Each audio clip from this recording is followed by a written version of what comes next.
Maybe you went to school. Yeah, Joel went, I want to say, 2006. Yeah. Whenever you're ready. I mean, I'll give everybody like 2 minutes. We'll get started in just. I'll ask Christopher. Yeah. You play rugby? Because that was he was soccer player. But that was Christopher. Bringing back all the memories of all the great times. A lot of the backup people. I love it. I played the senior year of high school. I was outside center. Okay. Um, I know very little about that. I watched some games, but and I got hurt one season. yeah, So I that stuck to soccer. doesn't surprise me at all. As a parent watching, because my daughter also started a rugby club at her college. With rugby. Yeah,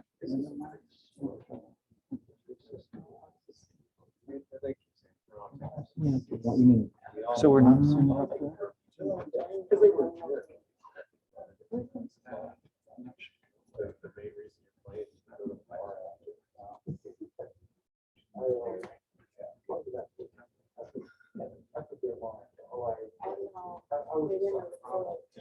I'm a soccer coach. That's my first love. Yeah. I haven't seen this setup like Played outside, like midfield game. Okay. I was up there, right there. It was the center forward in high school.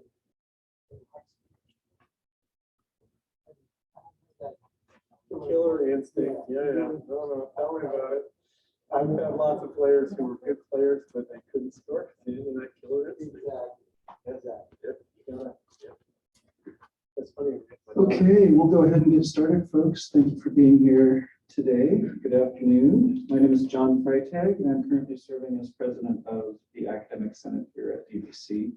And it is my pleasure to welcome each of you to the first of our 2022 Senate-sponsored faculty lecture presentations. We appreciate you joining us today in person and online. So you will see as we continue, we have dual environments up here on the screen. I want to take a minute to reiterate a couple things those of you who joined us via Zoom today may have noticed as you came in. DVC is an inclusive community where all students, employees, and community members should feel not only welcome and included, but also safe from hostile or discriminatory acts. In good faith, we welcome all members of the community to our faculty lecture series.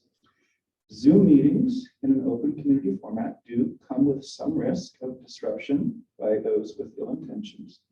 And as a result, and though we are using many security features, there is still a risk of some inappropriate images. Should a disruption occur, you may notice a temporary pause in streaming while security addresses the issue. We appreciate your patience, your understanding, and your willingness to engage in these spaces with us today. During the presentation, please hold your questions. We will have a few minutes afterwards for your questions. In his proposal, this year's faculty lecturer asked a couple questions.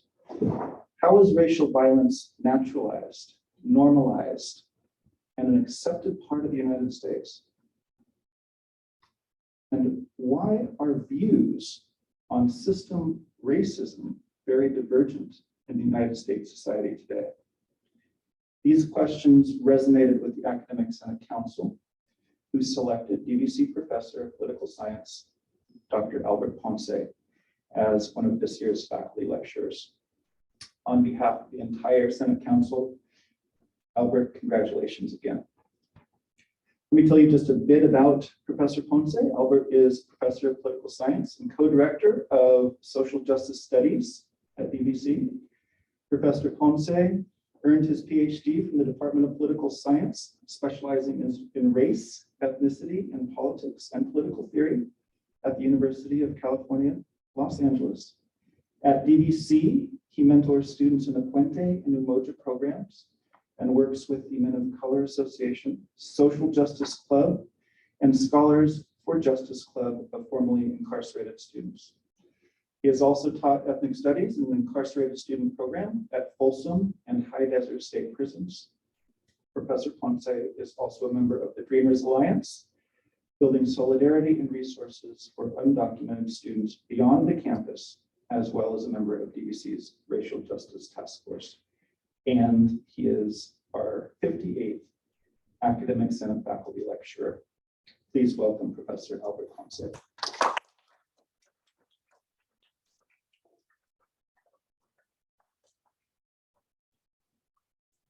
Welcome, everyone. Virtually, here in person, this is, and I still have to take my mask off since I'll be here.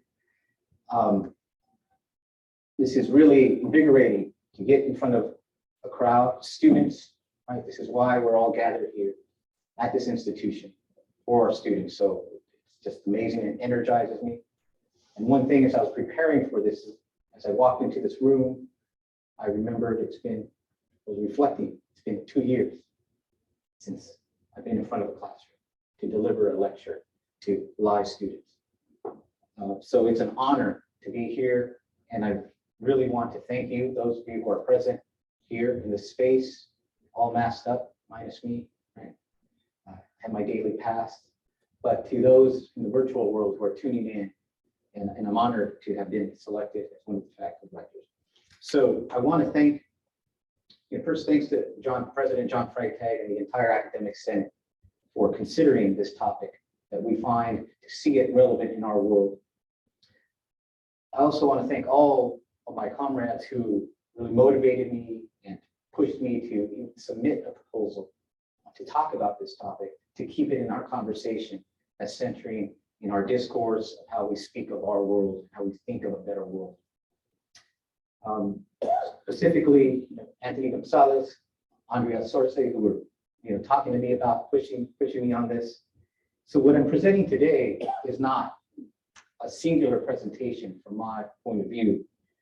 Everything I do comes from the collective work that we build in our community, from our colleagues, my comrades, and primarily our students. As I tell you all, every day I'm inspired by you all because I know I'm learning from you. When we engage in conversation, even now in the Zoom world, on the student hour, that's when we get things going. That's when we have that dialogue, that dialectical process to get to an understanding of the world.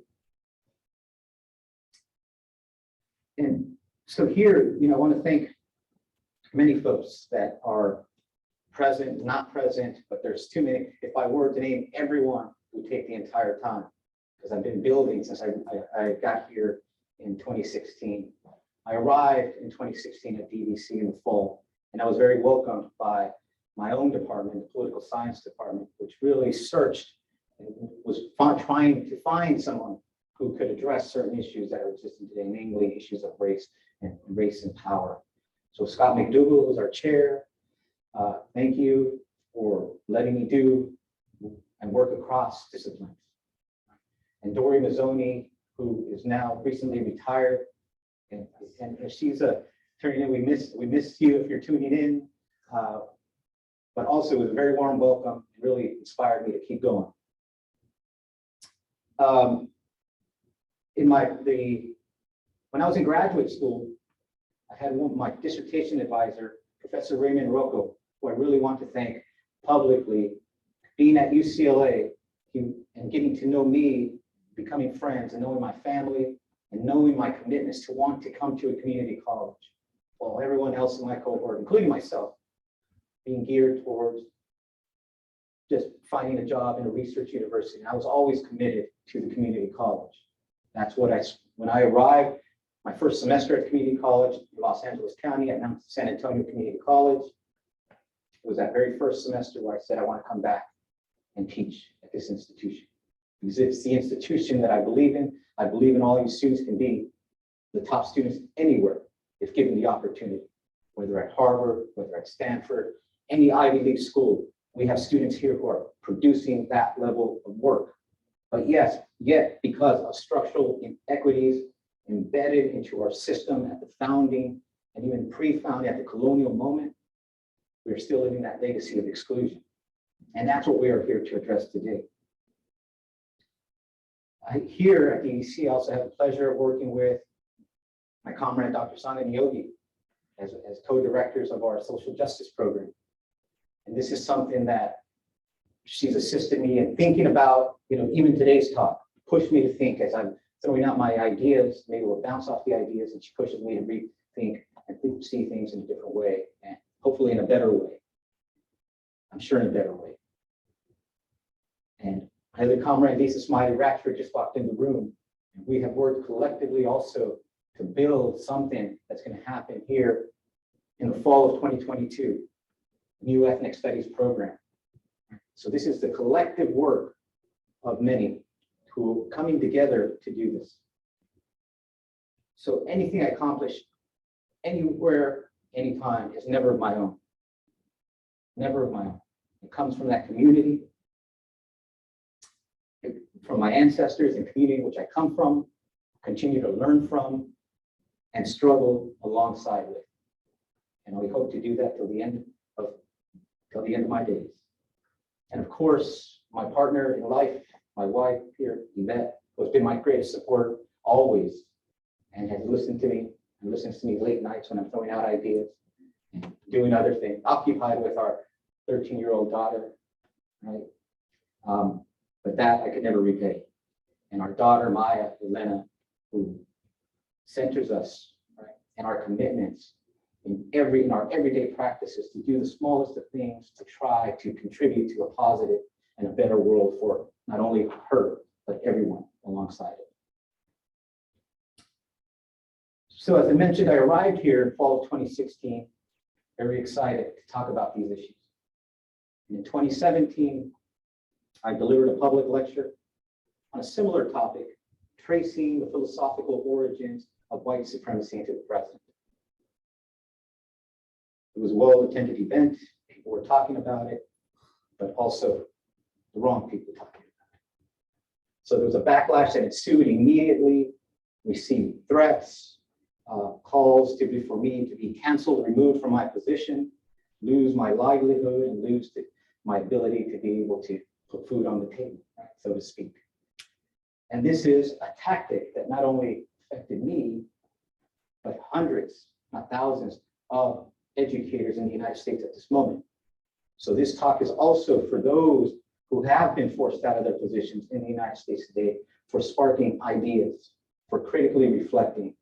I have friends who do not have a job today, who hold multiple degrees, who are very esteemed, but cannot get a job at the front. It's one thing I always say: when you're about to develop a critical question or to think about making a change anywhere, anytime, be ready to make enemies at that moment, because somebody will stand up to preserve the power structure that exists in place. In politics, everything is about power. We hear calls for this unity, but the unity that has always existed has always been a false or one-sided unity in the United States. That is a fact of US history, because the ideas of freedom, liberty, democracy have only been subjectively applied to a particular population based on their race, gender, class, sexuality, and their ability to move in spaces, to move into these rooms. So I want to take this moment to really thank those publicly who stood up here at DEC for me, with me, and supporting me and my family. You see Aunt Bessie, Isan in the back. These were colleagues who became comrades that day, who said, we are engaged in this type of struggle. We want to preserve academic freedom, the ability to facilitate the process of becoming humanized, right? That's what the humanities, the liberal arts, any realm of higher education is premised on the ability to engage in this thought.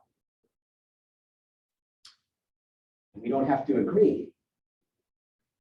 And those of you who are in my classroom, I promise you a very critical interrogation of everything that is, with no right or wrong answers, so to speak, but it is necessary to get there.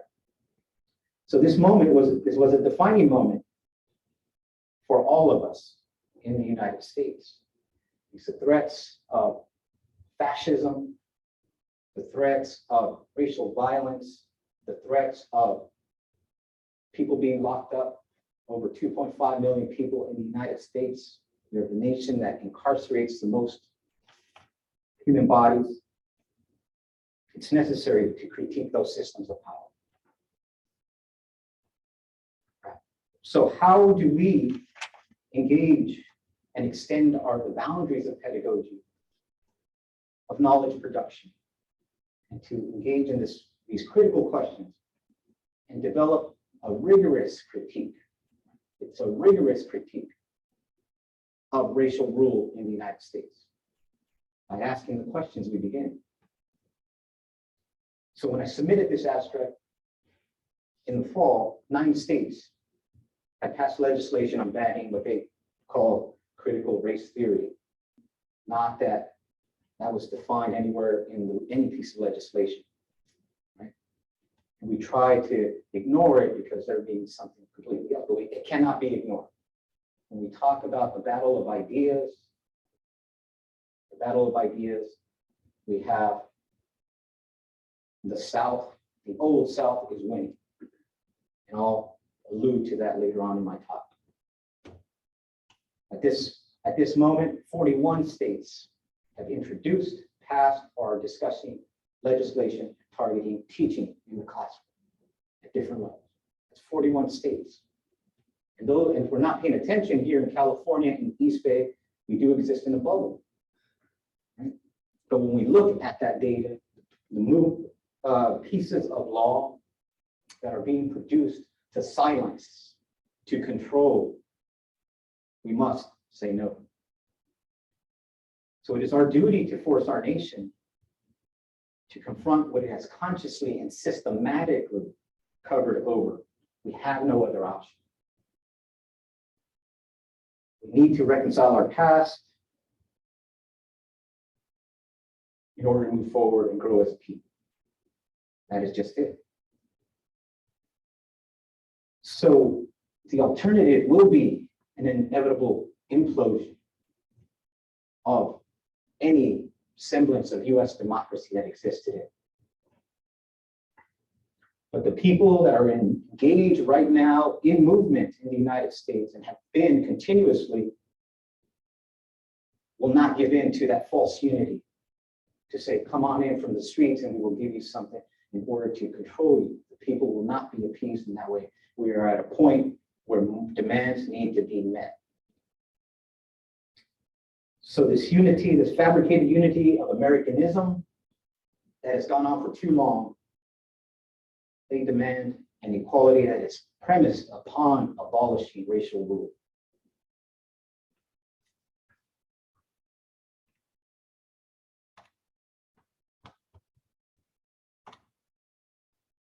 So I mentioned my daughter earlier. And one thing, that I was trained, all of us who have gone through our training in the academy, been trained to speak objectively. And I have always fallen prey to that. I've always spoken in the third person. That was my training, coming from political science and moving to Berkeley, moving to UCLA. It was a way, if I spoke in the first person, what I knew, what I brought to the table was seen as suspect, but not knowledge. Right? So one of the things that I'm doing today, I rarely don't speak of my family, my trajectory. So our daughter, Maya, who attends the middle school right across the street, really, really cool, right? Really nice setup. She gets to come and join her father after school once we open up. But the school here stands in stark contrast to the neighborhood middle school that I attended in LA County, in the town of La Fuente.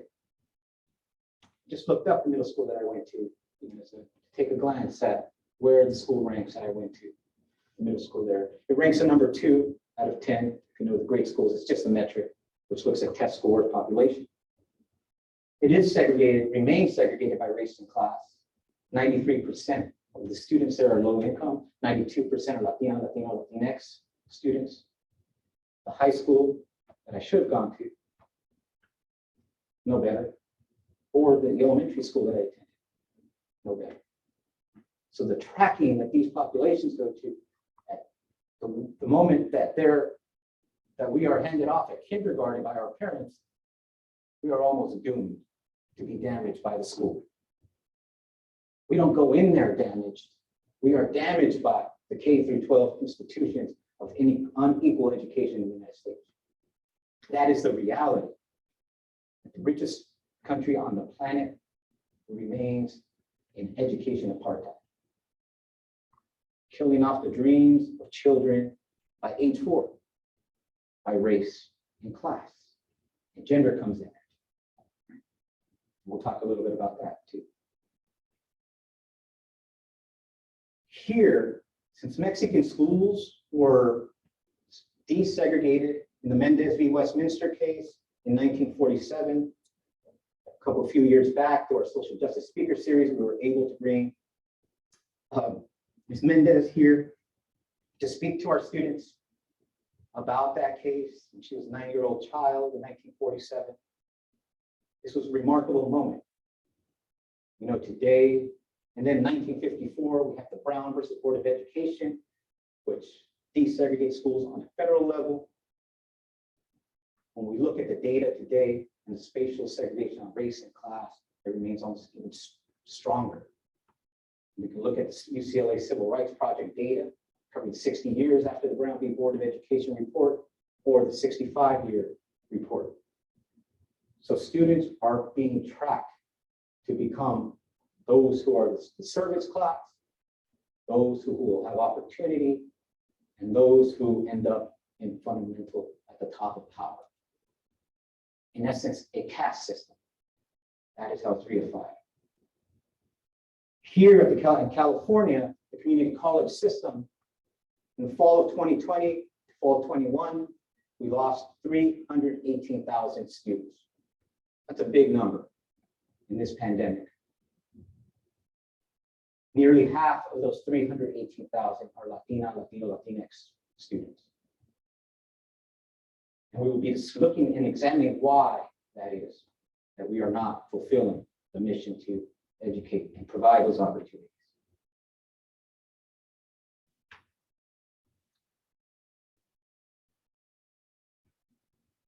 On August 3rd, 2019, a white supremacist went on a hunt for Mexicans inside the El Paso Walmart. 23 people were gunned down and another 23 wounded. The shooter's motivation was what he saw as a replacement of the white citizen subject. This individual act of racial violence in its physical form, right, I'll be discussing various forms of violence, is part and parcel of the ongoing story of this nation's origins. It's not a deviation. This example is an extreme example of racial violence, yet we are seeing it all too common. So what we will see today, if we are willing, is the continuum of racial rule since the early 1600s and the necessary use of violence to maintain it. Think of shooters getting off when people make demands, right? Out in the open, caught on video. Think of the Kyle Rittenhouse, where people are making demands for racial justice. They're gunned down, eliminated, and one is vindicated. And we can go on the list. So the white supremacist on Fox News, Tucker Carlson, I only bring up his name because he reaches a lot of people every night, almost 5 million people. When he's espousing this great replacement theory almost 24/7 in different forms. When he says that the replacement of legacy Americans, not speaking of the natives, right? He's referring to those white subjects, with more obedient people from faraway countries. They brag about it all the time, but if you dare to say it's happening, they will scream at you with maximum hysteria. To change the racial mix of this country, to reduce the political power of people whose ancestors lived here and dramatically increase the proportion of Americans with newly arrived from the third world, end quote, will be white genocide for Tucker Carlson and his adherents. And they hear this every day and every night. And we can go out and speak to people who maybe watch that channel, right? And say, no, not racist. And that's the claim that we're making. How are these forms of violence and this type of discourse naturalized?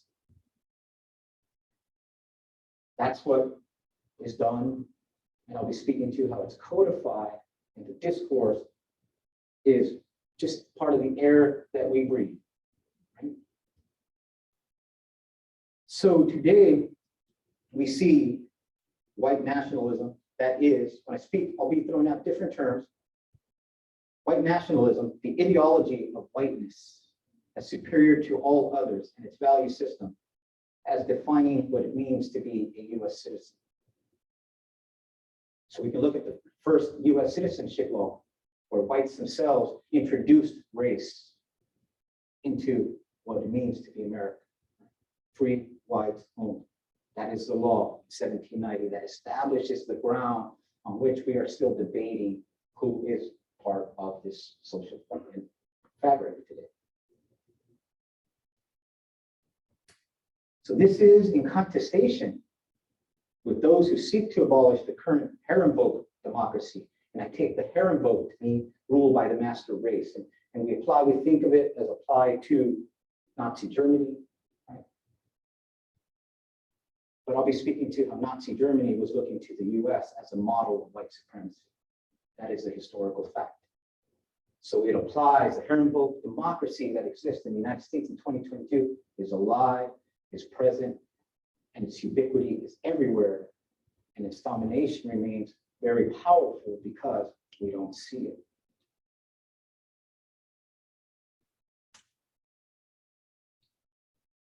So race and the system of racial rule, again, is not a deviation of US democracy. It is its central organizing feature of life.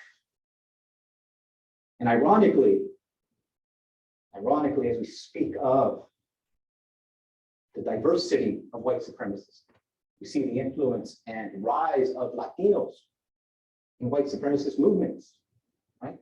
We have Enrique Tarrio, who was the leader of the Proud Boys, just indicted, an Afro-Cubano, for the insurrection at the Capitol. We have Nick Fuentes, who is the leader of the America First Political Action Committee, just had their convention and hosted very happily many Republican congressional members in the House. So why? How is that happening, right? We'll speak a little bit about that also. Because the ideology of white supremacy is powerful, right?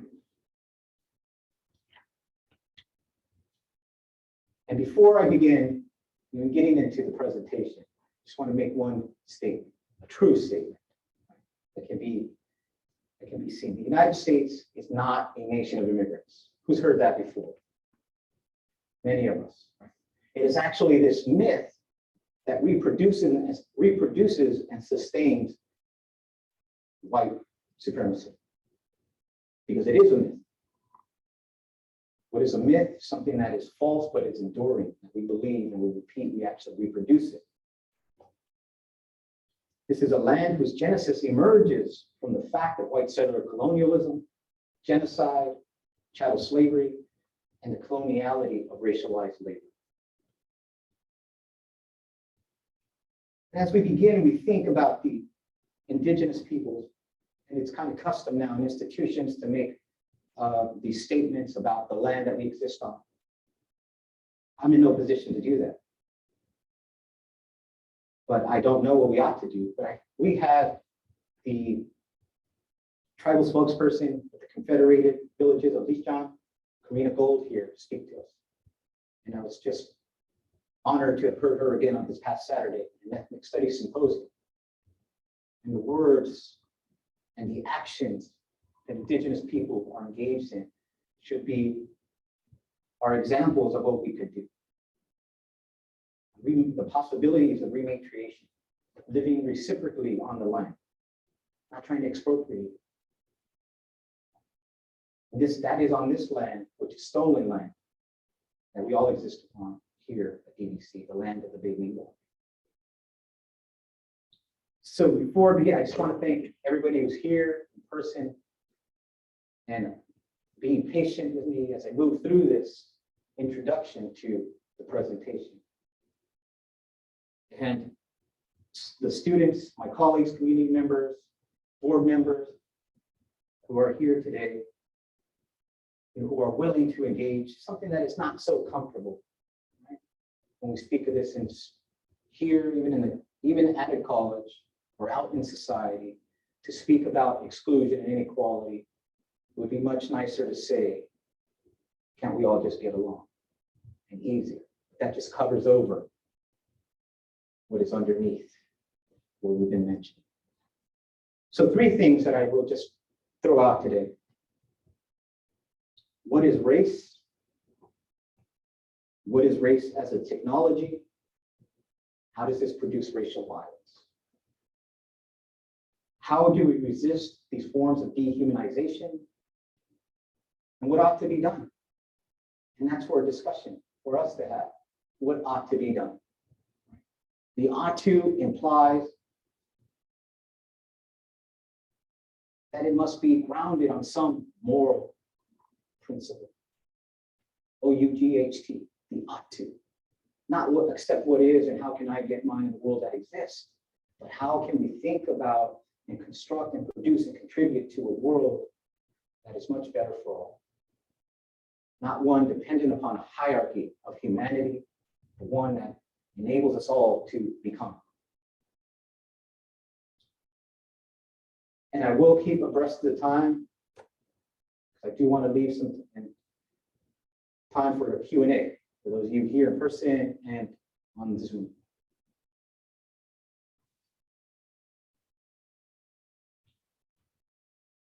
So as I promised, and I really pushed myself to ground where I've come from. And this is, as I mentioned, never really talk about my story as I'm talking to students about where I come from. This, here you have my parents, circa 1960. Trying to look cool with the fashion of the day. They were both migrants from Mexico. My father here from Tijuana, my mother who migrated from Navajo, Sonora. Here's my mother, Lula. And what I say, what inspires me to do what I do, it comes from them. My mother passed away in 1996. It was during a moment of turmoil, anti-immigrant hysteria here in California. California leads in many good ways, but California was leading in nativism, xenophobia, and racial violence in the 1990s. And I'll always remember the fear that my mother had. It was not a citizen of the United States. And thinking of the talk and listening to Spanish radio. Living in fear. And that's what continues to drive me. I grew up in the numbers on the schools give you an area that was very not conducive to flourish. Right? We had our own issues. Did not attend high school. So my mother never got to see me even go back to college to begin this trajectory to bring me here today. And that's why I want to honor her memory and the memory of all mothers the world over to never be the images that we see today of families being separated. I'll always remember and be driven. My father got to see me, he passed away a few years ago. We got to talk about, he got to see what I was accomplishing as a collective. But this is my story, the work I do every single day when we're engaged either in the classroom or in the community or on the streets. This is my motivation. And here is our daughter at home. Some of you have heard my birds. I knew some of my students would be in here, would hear my birds all the time. So I wanted to bring that in, right? And my 3 Yorkies, 2 of them got cut out. Here's my wife, Yvette. I said my greatest supporter. Us 3. And what we do is not only for our daughter, but it's for all of us. But this is where I center, this is where I receive my energy every single day. Come out and make contact with you and to build that better world where no one will have to live in fear. So what is race? And it's succinctly put by the amazing Ruth Wilson Gilman. It is the vulnerability to premature death. Let that sink in. Race as the vulnerability to premature death. What does that mean? Where do we see it? Well, right now, in this pandemic moment, it's everywhere. We see the data. We see who is dying off. That's one example. And where does this idea of race emerge from? So when I always point to 1492, that moment that the world system was created with Columbus and the European discovery of the Americas, where contact is made. The idea of race was already in motion. And when I say idea, race is not biological, although we thought we did away with that, where there are different distinct races, some superior over others. And we thought that World War II did away with that.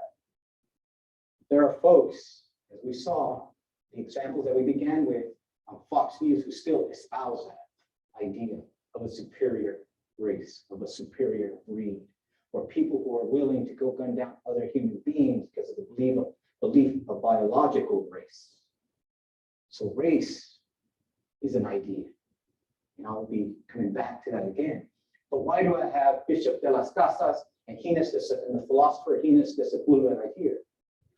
When Spain, the colonial enterprise, emerges and they come to the Americas, and here I'm pointing to the fact of anti-Blackness. We hear that concept. Where does that come from? Why is Black at the bottom? Everything that is wrong with humanity, it is the way it was constructed in relation to everything that is nice and lily white. The way whiteness was appropriated as superior, it was created within power system. And in this debate, it kind of highlights the fact. Bishop de las Casas, part of that colonizing project, came to the Americas, and where the indigenous were the first people enslaved. They began to die off. The disease, working too hard in the mines. A debate ensued between Gines de Sepulveda. It was a big debate in Europe. Bishop de las Casas advocated, he's seen as the protector of the indigenous people. He said, look what we're doing to them. They have souls. Let's convert them to Catholicism, Christianity. And so Sepulveda was arguing the other way. No, let them work them to death. Whatever happens, happens. Long story short, de las Casas wins the debate.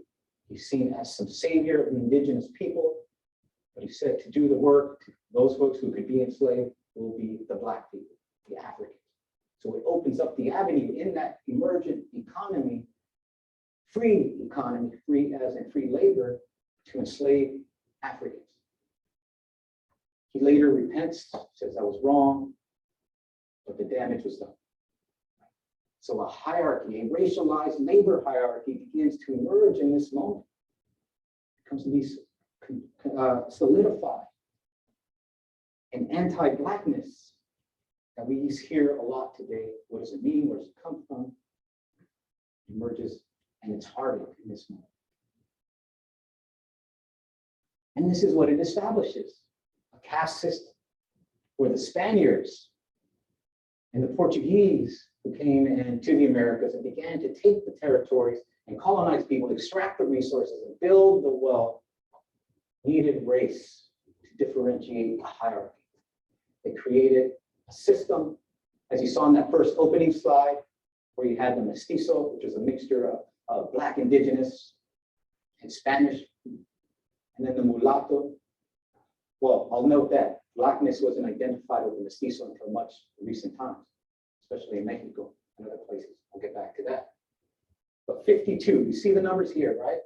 This is just a glimpse to show you And the further one intermixes or intermarriage occurs, the further down graded you are in the racial caste system in Spain.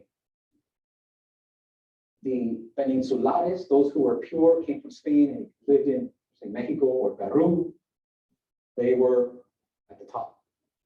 The mestizo, and so forth. And then some began to take on animal-like names once you couldn't even make sense. You're just dark and you are a lobo. Right? So this is something that remains hardened and is part of that legacy. And when we're thinking about the United States, and this is something as I'm trying to prepare, we're thinking about when we go to US history class, we think about the US, we all heard the 1619 Project, right? A lot of controversy on it. The East Coast, the story of America begins at Jamestown. Well, scholars are looking at the story of Africans in the United States begin much sooner, in the 1500s. In the 1500s, specifically through that route of the Spaniards. California was part of Spain and Mexico. So that incursion, and we see some of the numbers here in the census in 1570, that's a big number. And then the intermixture begins here, right?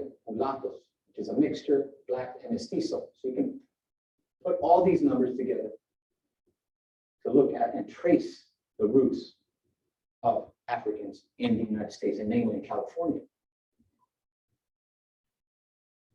Now, note some terminology. What is white supremacy when we hear this? What is white supremacy? And it's always misapplied out in the mainstream news. It's misapplied by, I hear it all the time. We're speaking of individuals, of people. We are not speaking of people. It is, as Charles Mills says, the social, political, and economic system. It is capitalism, or what Cedric Robinson would name racial capitalism. It is the social, even in our interactions. It is the political, it is everything. It has embedded and infiltrated and influenced the institutions, lawmaking, who gets nominated to the Supreme Court, who gets to sit on the Supreme Court. We're living that right now. And white nationalism, how's it differentiated? Well, those are the ideas, the ideology.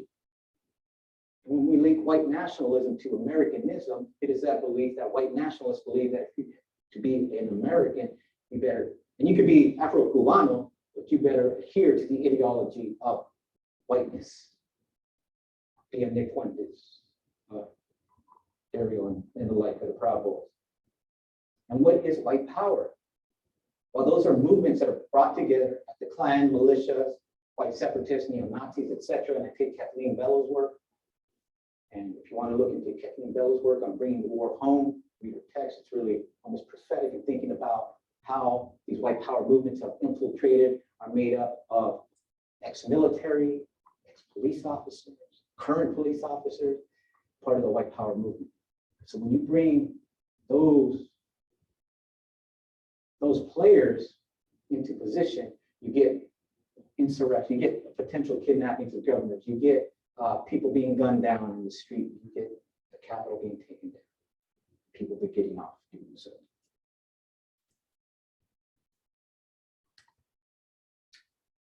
And how does this remain? How does one conceive of the United States as not being a racial state? Right? So how do we begin to reconcile the facts that we're presenting with our idea? So again, taking from the philosopher Charles Mills, maintaining white supremacy is premised upon the idea of an epistemology of ignorance. And it's kind of almost oxymoronic, right? Epistemology simply meaning knowledge or the study of knowledge. And of ignorance just means not knowing. So this is a particular pattern of localized and global cognitive dysfunctions that in general produce the ironic outcome that whites will in general be unable to understand the world they themselves have made. I don't see race. What are you talking about? There's no racism. When you hear those terms or a defense of, this is what Mills is speaking of in his work on the racial contract. Those of you in political theory were engaged in. You know. And so this epistemology of ignorance means that the people who benefit from the structure of power won't see it. Or this is what the political theorist Juliet Hooker calls racial seeing, which is an indelible feature of the racialized polity. Not only will whites be trained to be less concerned about the pain and suffering of non-whites, but the fact that pain and suffering will be difficult for them to even see. See it, but they keep walking by. And it's necessary, as the philosopher Linda Martin Alcoff states, to make whiteness visible. To making whiteness visible is often aiming to make not only its history visible, but more importantly, its political functionality within the current oligarchy in the United States. And oligarchy is a term we may hear elsewhere right now. We're focused on American oligarchy.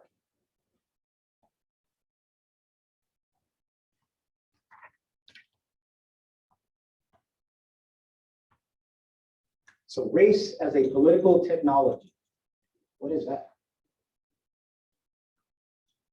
And how does it work? So as I mentioned, race is not biological. That idea, for the most part, is still with us. We call maybe race realism, we call biological race.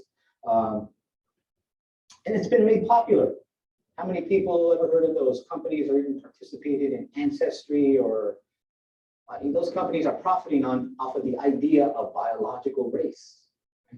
You have an esteemed scholar on PBS who has a show who sponsored by Ancestry. And that's kind of fascinating to me. Because here's somebody who's professor at Harvard, now being backed by this company, probably doing more damage to our ideas that race is not biological. But enough of the critique, let's kick these. So race beyond the social construction becomes a way, social construction, meaning that it is constructed in society. Those ideas and meanings that are attached to the way we see each other, the way we move in the world, all of us move in the world, we see somebody, we make a quick calculation, very quick, based on the race, gender, even the shoes they're wearing, their class, they have an eye watch. An apple, I'm sorry. I'm not making a commercial, but so we make those quick calculations, and that is race as a social construction. But beyond this, this becomes a way to make it visible in a way that is manufactured, it is manifested in interpersonal and institutional ways. This analytic as a technology allows us to develop what philosopher Falguni says of race as a technology as, quote, the vehicle deployed by law to channel certain elements in order to produce a set of classifications that constrain us to think about human beings as belonging to races, end quote. Or as Alana Lenton's recent work, Why Race Matters, places race as a technology for the management of human difference, the main goal of which is the production, reproduction, and maintenance of white supremacy on both the local and a planetary scale, end quote. So today I'm going to advance how race as a technology produces violence, legitimated by law, naturalizing those conditions and that violence, and upholding racial capitalism in the United States. And these are some of the realms in which race as a technology has been used. It's malleable, it's dynamic. And just to go back to this slide, is taking that knowledge again, the epistemology that we create from that idea of social construction, that we use that knowledge in order to create laws. Think back, 1790 citizenship law, free whites only, free men only. So that's fundamentally racialized. It took the knowledge of those white men who were sitting down to construct that law. They consider white women? No. Right? It took over 100 years to get there because women struggled for that. Did it include African American males? No. It took till 1965 to get that right. And guess what? That's being taken away as we speak. Right? So there's that constant racial knowledge that's used to target specific populations to either privilege them or disenfranchise them. And the voting rights, the diminishment of the Voting Rights Act in 2013 is being further eroded today. And ultimately, it establishes the power of the dominant group, or the Herrenvolk democracy in the United States. So we see it functioning in these realms here: citizenship, health, outcomes, opportunities, the right to life, if you have enough to pay for it, to stay alive. That is how US healthcare is run, for profit. Can you pay enough to stay alive for the actual medicines you need? Do you have access to hospitals, good doctors? Depends. We have it. How are you going to pay for it? Housing. Housing is a big issue. Did you get to settle in a very good area? Good, as I mean, a desirable area with clean air, maybe on the Pacific Ocean, along the western front there of the Pacific Ocean. Nice clean air every day. And were you able to hand that off to your children, and then their children, and their children?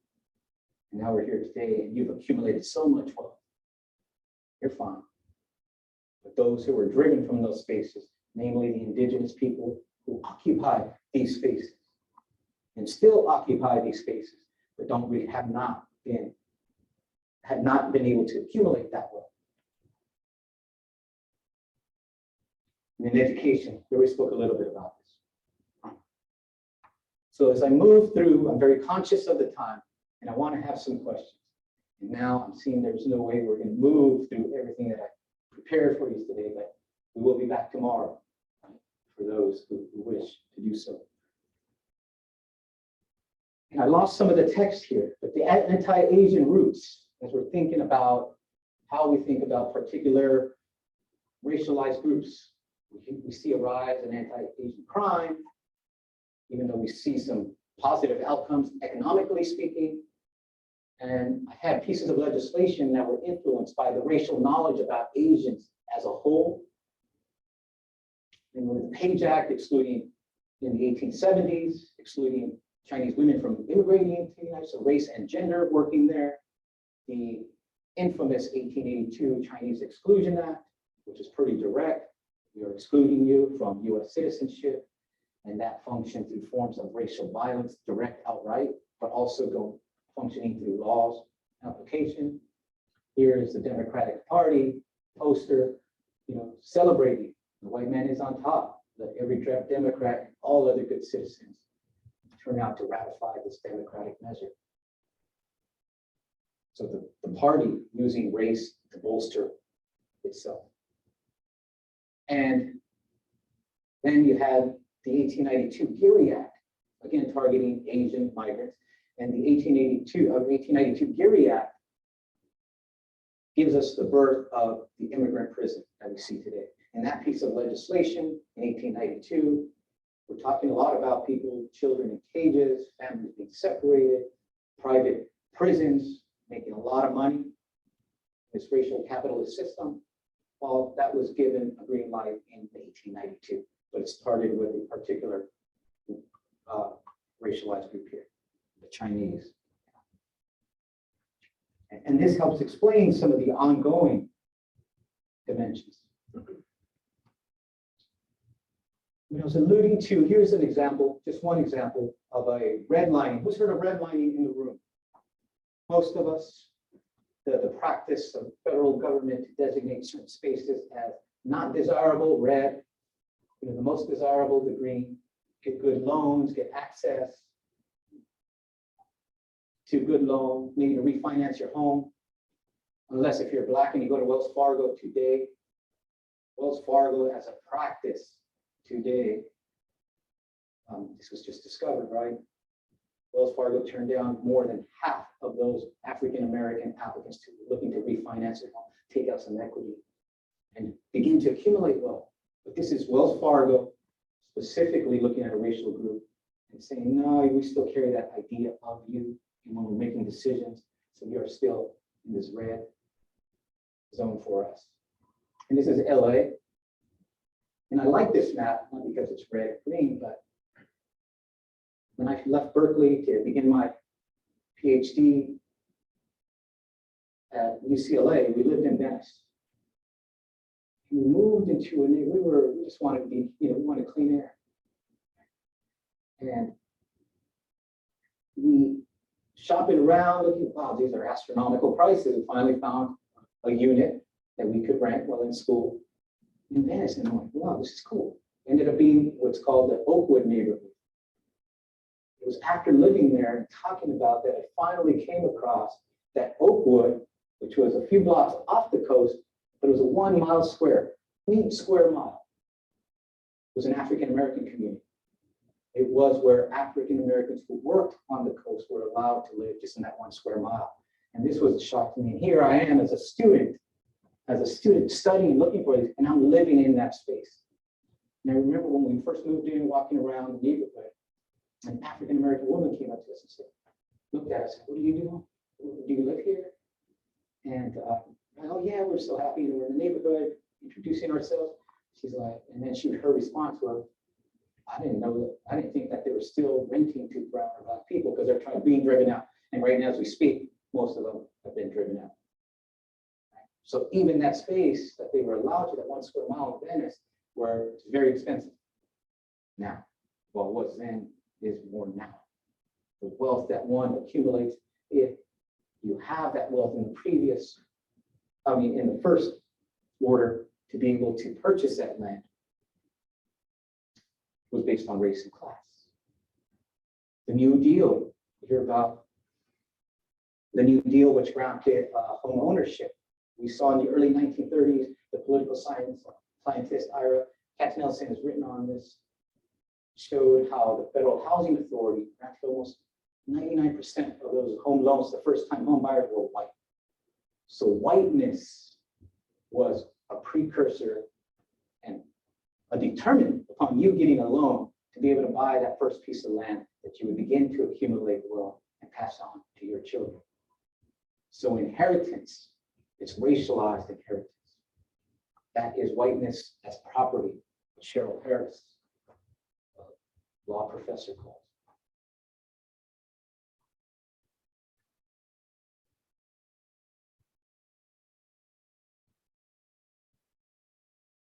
This study by researcher at Stanford, one at Harvard, and 2 researchers from the US government at the US Census Bureau illustrates following the lives of 10,000 boys as children, Black and white, both who grew up rich, both groups growing up rich. So when we think of race and class intersecting, and that if you're, and think of the ideas that we are protected by class, even if you are Black or brown or Asian, we see there's a lot more happening here. You could grow up next to someone, Beverly Hills, Black Hawk, but the way you move, once you move out of those spaces, you will be, there are different, a lot of things that happen. So I just want you to take a look at this and see where the numbers end up, of where they end up as adults. And if you want to look this up, just look up extensive data shows punishing reach of racism here in the New York Times. And you can find all their methodology, all their tables, all the data that they were able to gather. So these are the outcomes. We're looking at these numbers in comparison. Who stays rich?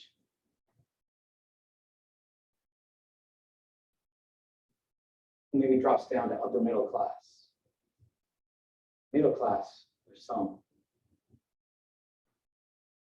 Lower, poor. Differential outcomes, regardless of where you begin. And in 2018, when this dropped, and we're bringing it straight to class, it's pretty relevant today. And we could see even probably bigger gaps if we could gather the data into this new census today.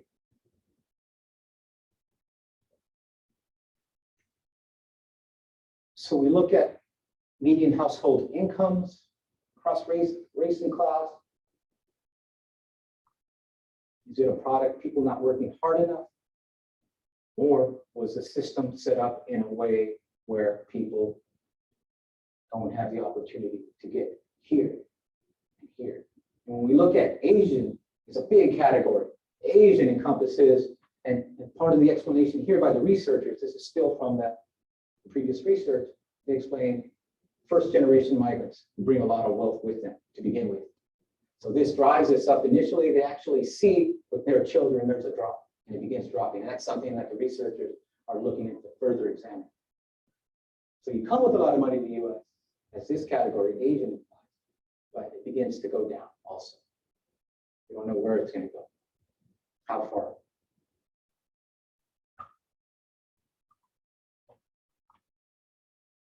In health outcomes, we're in a pandemic, COVID-19 is devastating the planet, but is everybody being devastated equally?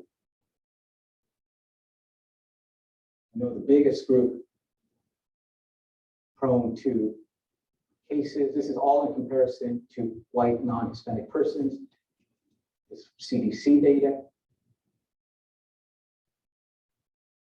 Native Americans, death, 2.7 more times, right? Followed by Black or African American, Hispanic, Latino, and even Asians with their, you know, top of the class, still a little bit more. So at this moment, I see the clock. We have about 10 minutes left. And I'm going to pause on this slide. Because if you exist within racial capitalism, some people are doing very well. This is a report published in January of this year by Oxfam.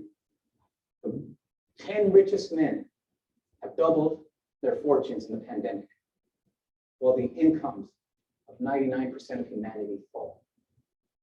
10 men who can contribute to who knows what. They're seen as maybe job creators, but they also contribute to people dying. And that's the link here. So even they double their fortunes. We see the incomes fall. And if these 10 men were to lose 99.99% of their wealth tomorrow, they would still be richer than 99% of all the people on this planet. Take that in. This is the world as it is. This is the system as it is. And how are these conditions naturalized where we accept them? Maybe we want to be part of this system. So these are big, fundamental, existential, and ontological questions. So I will pause right here because I want to take a few questions. I want to hear what you all have to say.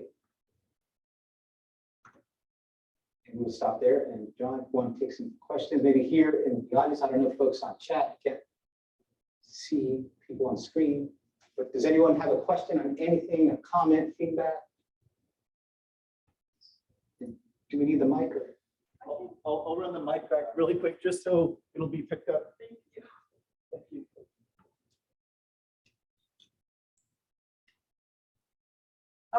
So my question is about the political technology construct that you were showing on the presentation. One of the definitions you used was knowledge of racial societies used to construct and order hierarchy via law and society.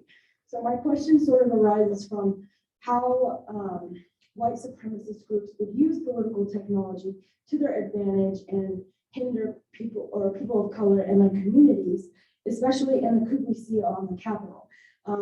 My question is like sort of two parts because I'm wondering what would this knowledge be consistent of in political technology?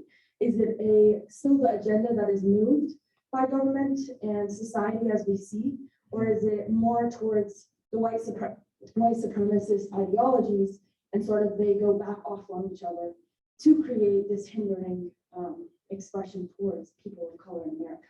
Yes, no, good question. And this is where, so race as a technology is taking in all that knowledge. And it is a symbiotic relationship, as I'll show, between elites, meaning politicians, those who have access to the powerful microphones, right? Those who, and people on the ground, say the white power movement or militia movements who are off, in the woods of Michigan or what have you. So they're the ones acting out the violence. And if we think of January 6th, you had the most elite figure in the United States egging them on, right?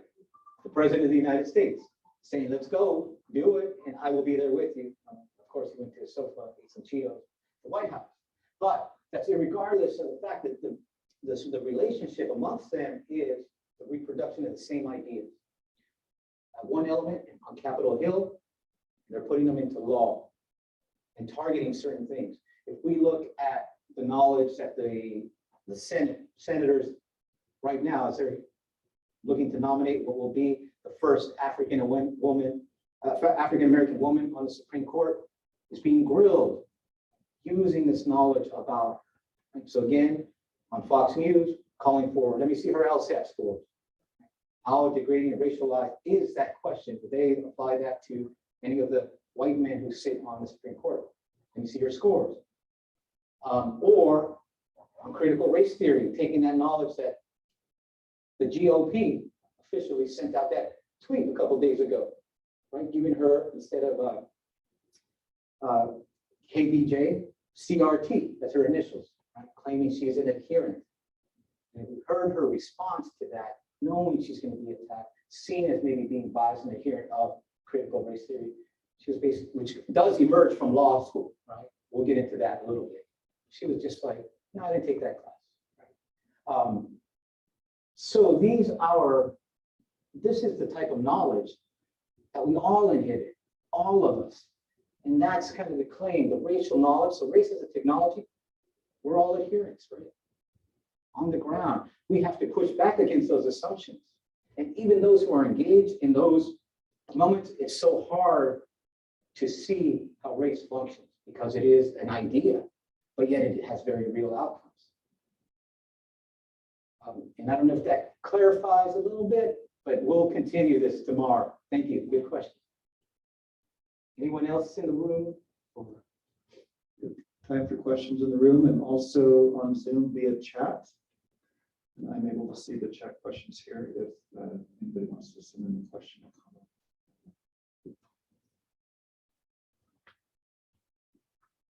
Thanks, Albert. Amazing talk as expected. So I just wanted to comment briefly about the Asian Americans and being at the top of the household income. I think it's really important to disaggregate that data because we have Laotians, Cambodians who often come to the US as refugees.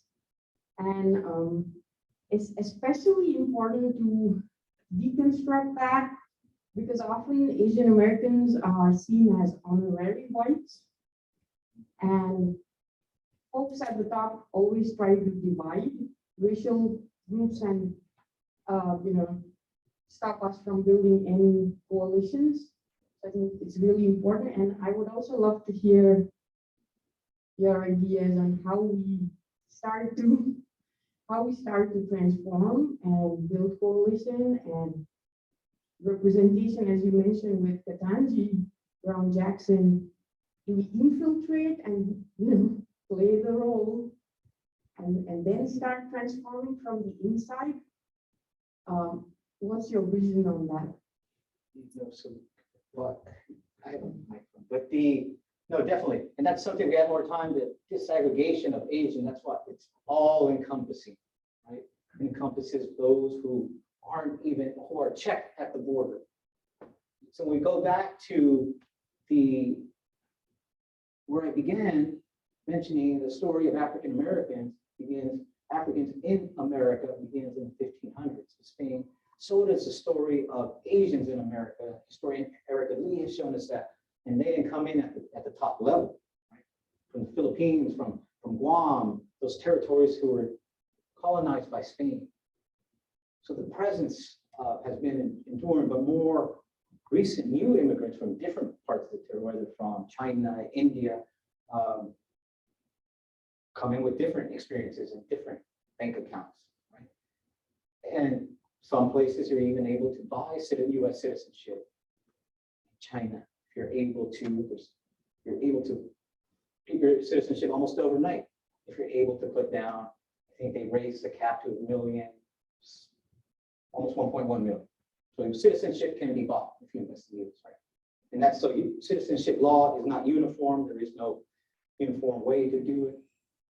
And it's also race and class based. But on how do we build solidarity, the second part, I think that was the second part of where we're trying to get, because what ought to be done?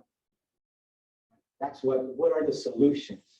How do we build racial solidarity in order to build or racialized solidarity?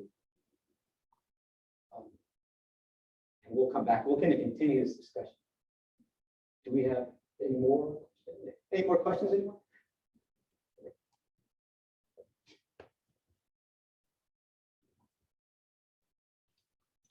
So you talked about the ironic Latino presence in white supremacist groups, and I would like to know why you think that is and what that kind of does to the battle for racial violence and racial segregation.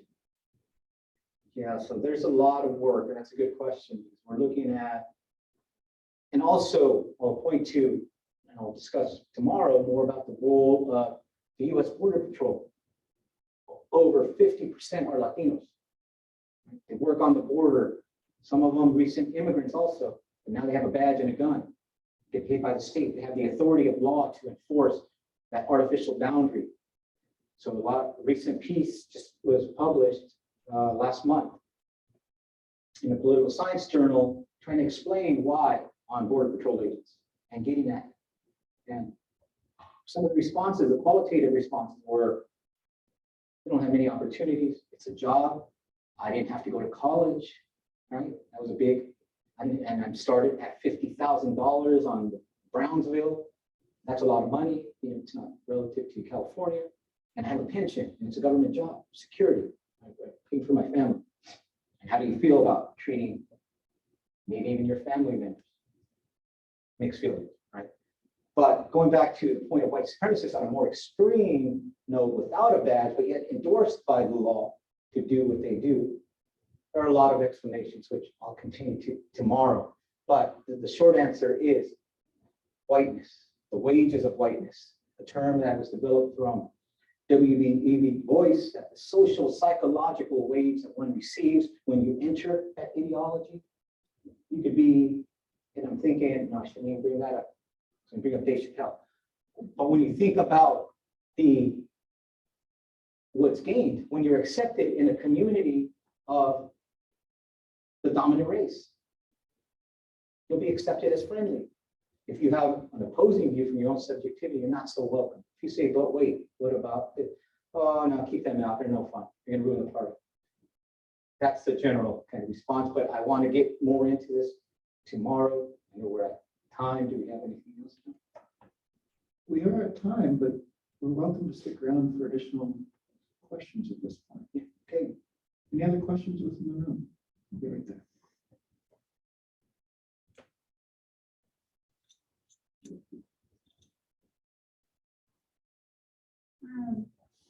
So my question is, I feel like right now we're kind of in this position, and we have been, where we know there are like lots of these like specific groups that kind of hide online in order to like communicate in such a way where, like, you know, some of us don't see it happening on campus, but it is not just on this campus, but like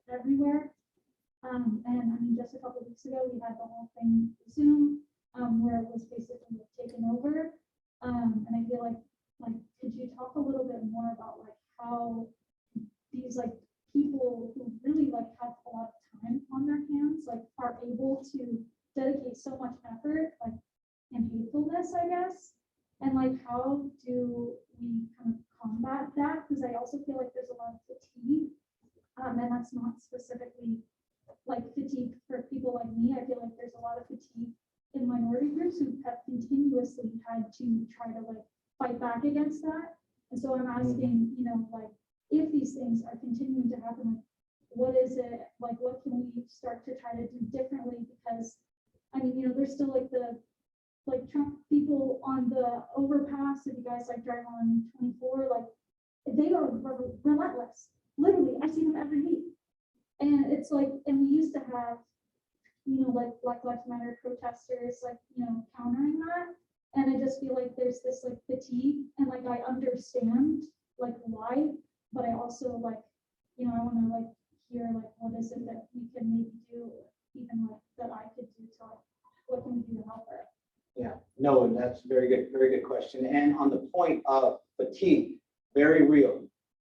For those of us who, for those who have been targets, for those who are facing the violence of the law, and having to get up and stand up for yourself, you need allies, right? Or my old history professor, African-American, Waldo Martin of Berkeley said, his grandma used to tell him, we wouldn't have won the civil rights movement if we didn't have good white folks. And that's true. They needed allies. They needed those who were willing to commit, put their bodies on the line in that moment to push forward. Because if you have, and those are the alliances that are necessary, going back to the solutions, you need those alliances. What we're conducting here is the diagnosis of the racial state and how racial rule works, right? There is rhetoric out there that makes promises, you know, this institution, go off, get a job. That probably won't give you time to think, right? You're going to use free time to, I mean, I'm not saying you not need a job, we all need jobs, but the time to reflect, the way this economic system functions is in a way where we don't even have time to, we're running around nonstop. How am I going to pay for gas? What's the price of milk? Everything has gone up. So has the damn rent, right?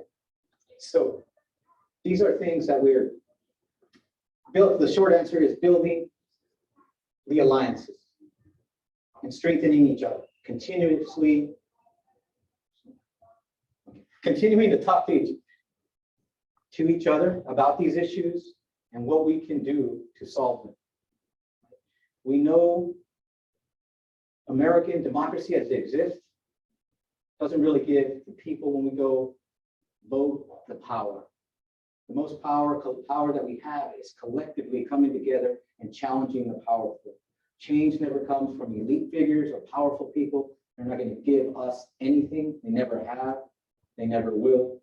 Paraphrasing Frederick Douglass, the abolitionist. We must make those demands and be relentless.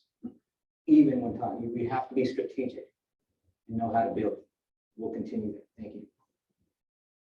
Thank you. Thank you for the questions. Thank you, Professor Ponce, for your time with us today. And as you mentioned several times, this is going to continue tomorrow. Tomorrow evening, 6 o'clock to 8 o'clock, same format, in person and also via Zoom.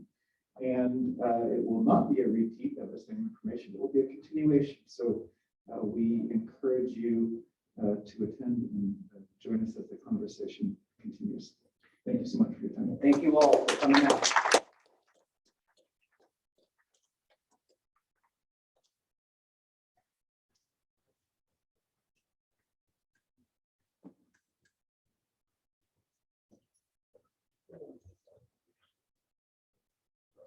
These things. Congratulations. For everything. We'll be in touch.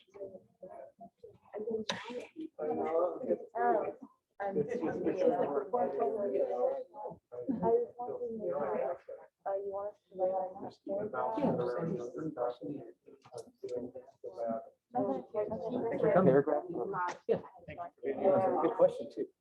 about that. I have a lot.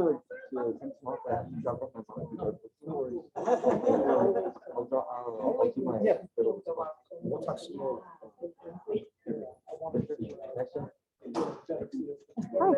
I'm Valerie. Yeah, two of them. Oh, that's great. You're out.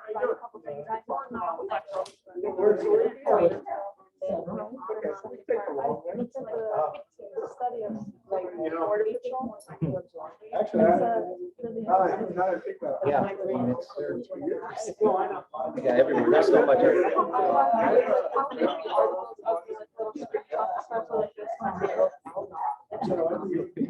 On the recording.